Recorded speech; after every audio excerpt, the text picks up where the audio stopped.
ঋণের টাকা পরিশোধ না করায় প্রকাশ্যে গুলি করে হত্যা। দৌলতপুরে ঘটে গেল এক ভয়াবহ ঘটনা। কেন দিতে হলো প্রাণ? কে এই আলামিন? আর কে বা কারা জড়িত এই হত্যাকাণ্ডে? সম্পূর্ণ ঘটনা জানতে ভিডিওটি শেষ পর্যন্ত দেখুন।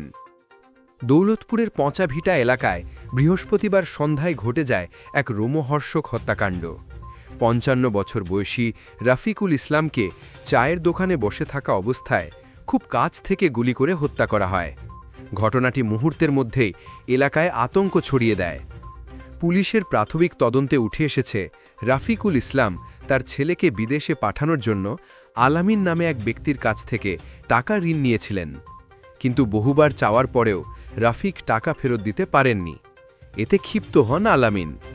তদন্তে জানা যায় আলামিন পরিকল্পিতভাবে তার লোকজন নিয়ে রাফিকের ওপর হামলে পড়ে এবং জনসম্মুখেই গুলি করে হত্যা করে। এই ঘটনায় আরও দুজন আহত হয়েছে বলে নিশ্চিত করেছে পুলিশ।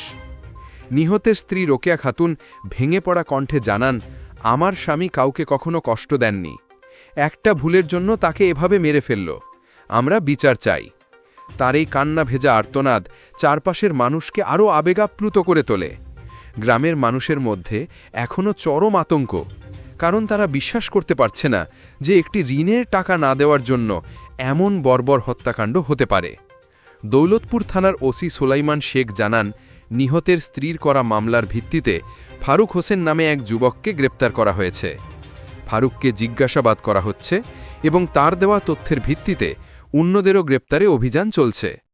পুলিশের দাবি, এটি স্পষ্টতই পরিকল্পিত হত্যা। ঘটনায় যে বা যারা জড়িত কোনোভাবেই ছাড় দেওয়া হবে না। একটি ঋণের টাকা, একজন মানুষের জীবন, এভাবে কি কখনো মূল্যায়ন করা যায়? আপনারা কি মনে করেন, ঋণ নিয়ে বিরোধের কারণে দেশে এ ধরনের হত্যাকাণ্ড কেন বাড়ছে? নিচে কমেন্টে আপনার মতামত লিখুন। এমন আরও নির্ভরযোগ্য নিউজ জানতে ক্ল্যারি নিউজকে অবশ্যই সাবস্ক্রাইব করুন।